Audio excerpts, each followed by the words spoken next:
जदि आपण धनिया पानी पियंती तेबे कौन लाभ सबु पाइबे आसतु से विषय आज आम वीडियो माध्यम किछिटा जानिबा।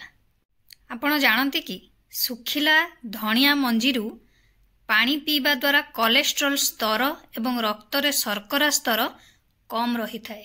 सुखिला धनिया मंजी हजम शक्ति वृद्धि गुण रे भरपूर अटे।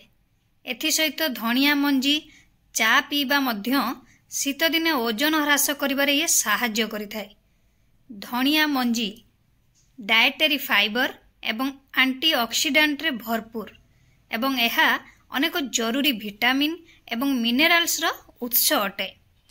सकाळे खाली पेटरे धनिया मंजीरु प्रस्तुत पानी किंबा हर्बल चा पीवा शरीर को अनेक लाभ देई पारे, जहा विषय रे आज आम वीडियो माध्यम जानिबा।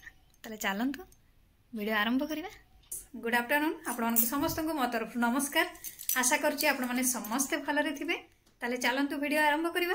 किंतु वीडियो आरंभ करबा पूर्वरु आपण मानक भितर केही जदि आज मो चैनल ले नुवा थांती ताहले प्लीज प्रथम मो चैनल को सब्सक्राइब कर दियंतु, पाखरे थिबा बेल आइकन को क्लिक करंतु, जहा फल रे मो नुवा नुवा वीडियो रो नोटिफिकेशन आपण मानक पाखरे खूब शीघ्र पहुंची जिवो। ताले चलंतु वीडियो आरंभ करिबा। धनिया मंजीर पानी शरीर रे जमा होइथिबा मैला एवं विषाक्त पदार्थ को सफा करबा पई कार्य करिथाय। विषाक्त उपादान जहा खाद्य एवं पानीय सहित शरीर रे पहुँचे शरीर रे जमा हेबा आरंभ करे। एही विषाक्त पदार्थ शरीर को भितरु अस्वस्थ करिथाय। धनिया मंजीर पानी पीबा एही विषाक्त पदार्थ को सफा करिबारे आपन को सहाय्य करिथाय। ताले चलंतु आज आम किछटा समस्या विषय जानिबा जे कौ समस्या गुडी हमर दूर होई थाए एही धनिया पानी पीवा द्वारा। फास्ट रे मधुमेह रोगी को पई धनिया पानी अत्यंत लाभदायक बोली प्रमाणित होईछि।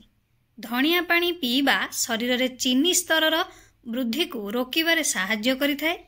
मधुमेह परिचालन रे एहा सहायक होइथाए। धनिया पानी पीवा मध्य शिरा रे जमा होइथिबा मैला कोलेस्ट्रॉल को सफा करिबारे ये लाभदायक होइथाए।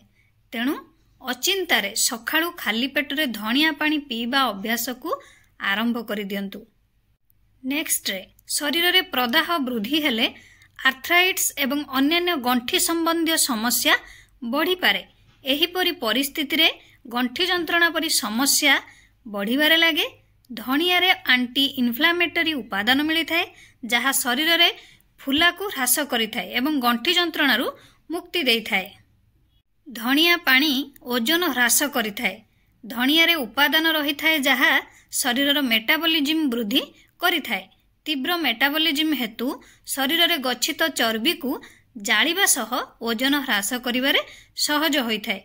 तेणु जेउ माने ओजन ह्रास करबा को चाहंती से माने प्रतिदिन धनिया पानी पी पारिबे।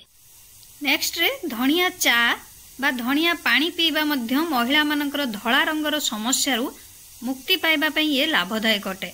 आपण प्रतिदिन 1 ରୁ 2 थर धनिया पानी पी पारिबे। एहा द्वारा आपणकर जो व्हाइट डिस्चार्ज समस्याटी पूरापूरी चली जिवो। एही धनिया पानी यूरिक एसिड सहित अनेक स्वास्थ्य संबंधी समस्या को मध्य भल करिथाए।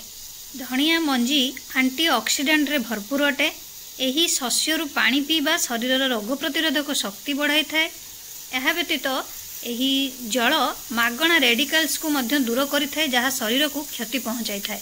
यूरिक एसिड ह्रास करिबा पई एही धनिया पानी मध्य बहुत सुंदर काम देई थाए। एही पानी पीवा द्वारा टॉक्सिन एवं यूरिक एसिड शरीर रु बाहरी जाई थाए। प्रतिदिन सकाळे खाली पेटरे एही पानी पीवा द्वारा ओजन ह्रास करिबारे ये सहाय्य करिथाए। एही पानी पीवा हजम करिबारे मध्य सहाय्य करिथाए एवं मेटाबॉलिज्म रे उन्नति आनी थाए। आहुरी मध्य एही पानी डिटॉक्स वाटर परि प्रभाव देखाए। सेथि पई मेदबहुलता ह्रास करिबा पई आपण प्रतिदिन सकाळे एही पानी पी पारिबे। ग्रीष्म ऋतु रे धनिया पानी पीवा मध्य लाभदायक अटे। ग्रीष्म ऋतु रे शरीर को सतेजता एवं शीतलता आवश्यक करे। विशेषतः हीट एवं उत्ताप रु रक्षा करिया पई एही परि परिस्थिति रे आपण माने धनिया पानी पीवा लाभदायक होइथाय। ताहले चलंतु एबे आमे जानिबा धनिया पानी बनेइबा केमती। सेथि पई आपण मानकु मु 2टी प्रणाली जणैबी, जोटा आपण को पसंद हो से हिसाब रे आपण बनै कि पीबे। प्रथम रे आपण माने गोटे ग्लास पानी रे गोटे चामच धनिया मंजी पकई राति सारा भिजई छाड़ीदेवे। सकाळे ताको फिल्टर करी टिके नख उषुम करी ताको पी पारिबे। सेकेंड रे नहेले आपण माने 2 ग्लास कि नहेले गोटे ग्लास पानी नेले पानी रे आपण माने जदि गोटे ग्लास पानी नौचन तो गोटे चामच धनिया मंजी पकेइबे। ताको भलो भाबरे फुटेइबे। फुटी गला परे एतरे अधा हे जिवो ताको आपण माने छाणी गरम गरम पी पारिबे। दुईटी उपाय रे आपण माने धनिया पानी पी पारिबे। आशा करूची वीडियोटी आपण मानकु हेल्पफुल लागिथिबो। जदि भल लागिथाय ताले निहाती लाइक कमेंट शेयर सब्सक्राइब करि देबे। ताले विदाई दियंतु पुणी देखा हबो नेक्स्ट वीडियो रे। नमस्कार।